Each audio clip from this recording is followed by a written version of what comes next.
there's a strong chance that the dating app The Right Stuff was just a ploy by the FBI to catch some f***ers. The Right Stuff dating app went live last week, and as you can see, the reviews are rolling in. A 2.4 rating with 127 reviews by men. Like it would appear it's all men. But let's take a look at what they think. Big Chungus here might be in a little bit of trouble. Okay, the app asked about January 6th. Harmless, right? I said I was there because I'm a patriot, and that's why I'm on this dating app. I used the app for hardly an evening, and is it a coincidence I get a call from the FBI agent the same day? 1 star.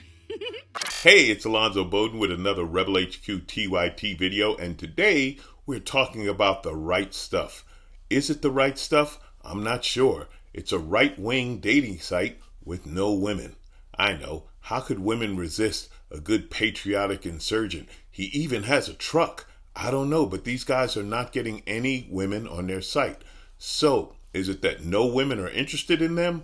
Or is it that the FBI set this whole thing up as a sting operation to catch people involved in January 6th insurgency? Well, if it is, wouldn't the FBI put at least one woman on there to tempt them a little bit? I guess not. You know, there's a thing called Occam's razor, and it says the simplest solution is usually the right solution. But I don't know which is the simplest solution here. Brayden here. I answered the question about January 6th honestly, and the next day I have 2 police officers at my door telling me they got a call alleging I was involved in domestic terrorism. This app was clearly created by the Democrats as a way to subvert our constitutional rights as conservative Americans. Do not use this app unless you want to be harassed by the left-wing fascists. 1 star. So they have this theory that this was created by the Democrats. It's always the Democrats, right? That left wing is up to it. That the Democrats somehow created this fake dating website to set them up and send them to the FBI. And maybe the FBI was involved. I mean, after all, the FBI did go after Trump at Mar-a-Lago for simply stealing classified documents from the White House. That must have been the FBI's fault. But I'm getting off topic. Here's my question. If you suspect that this is the FBI going after you for being an insurgent on January 6th, why would you check the box that says, yes, I was there on January 6th, and then explain your involvement and send it into the website? I mean, if you thought it was the FBI out to get you, if you thought it was the left wing setting you up, wouldn't you just click off at that point? I guess not. Must be lonely being a patriot. Let's wrap here with Douglas calling out what everyone else seems to be noticing. I love my country, I love the Second Amendment, and I love God. These days it's hard to find a woman who values my patriotism, my faith.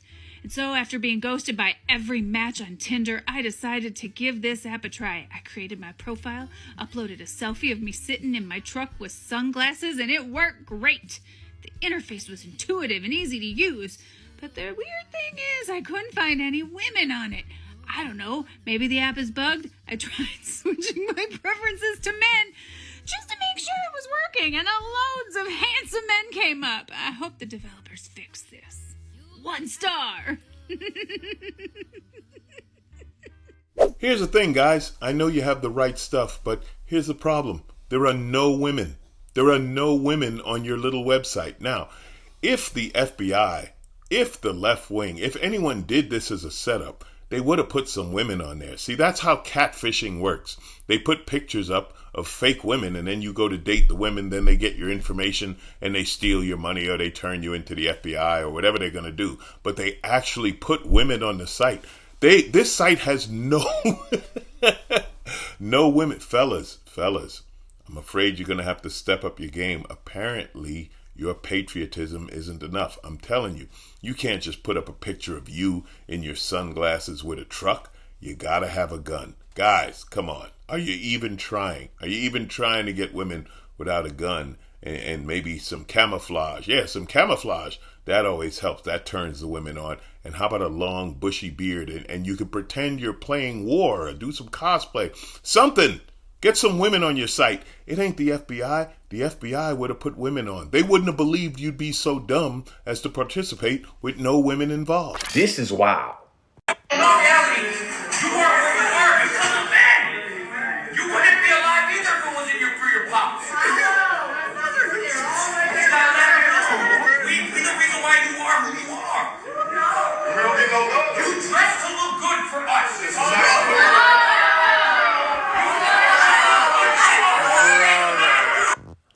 in the macho misogyny was going on there? But that young whippersnapper was expressing there was the result of consuming a whole bunch of Andrew Tate, Kevin Samuels content. Are y'all ready to have a conversation about how the manosphere is literally a alt-right pipeline? The kid that been red pill, blue pill so bad he had the confidence to take over the entire class learning experience to spout some patriarchal, misogynistic nonsense about women dressing and women not being there if it wasn't. Come on now. But that manosphere content not just proliferating with the little teenage kids, it's the grown men too. How did men go from this to this?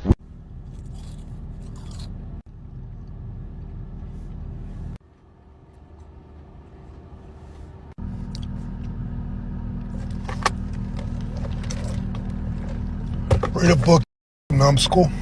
Oh boy, the manosphere. You know, these guys are so hilarious because all of them say the same crap over and over and over again, where they idealize this mythical past, where they don't realize that everybody from every era idealizes the mythical past, where everything was so much better and everything would have went my way. You know, things aren't really going my way now, but, you know, back in the day, they would have. Oh, when? You mean like when, you know, women really couldn't have pushed back and couldn't have told you no, didn't really have much choice, and you could have been the same fat, sloppy piece of shit that you are today, except that, you know, improving upon yourself wouldn't have been something you would have had to do like you have to do today. Making yourself better, improving upon your emotional health, your mental health, your spiritual health, your physical health, whatever it is. You know, actually getting out here in the field. You know, these people are so obsessed with women while they hate it, but it's like, you know, actually getting out here and building up your social skills and building up your confidence and your perception of women by being around a lot of women. But no, these guys just spend all their time in the manosphere talking to a bunch of guys about how all women are sluts and, you know, unless you are, you know, 6'4" plus, you know, Giga Chad, there's no hope for you. So this is the entire manosphere, okay? So instead, this is what they all do, Rhoda Tomasi, all those guys. Instead of admitting that there's something wrong with them and that that's why good women don't want to date them, they came up with these elaborate pseudoscientific theories to explain why there are no good women. So that they don't have to admit to themselves that there's something wrong with them and that they themselves need to do some growing, and that's why good women don't want to date them, and that's why they don't meet good women ever. It's also okay for a man to stay home with the kids. That's just cuck behavior. But hold on, wait. Do you think a good aspect of masculinity is this prescription that men should provide for their families? That is a good aspect of masculinity, yes. Okay. Do you think the only way to provide for your family is via finances?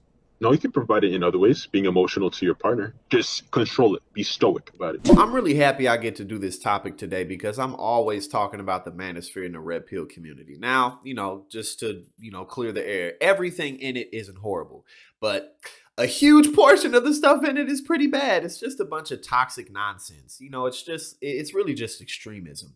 Guys who are hurt, guys who have been through things, and, you know, we've all been through things. We've all been hurt. You know, if you date, if you get in relationships, you're probably going to get hurt. But, you know, it's like these guys just kind of never get over it. And they develop these characteristics where they're like, I'm an alpha male, I'm a roar. But the advice that they give just reflects that they, in fact, really aren't all that good with women.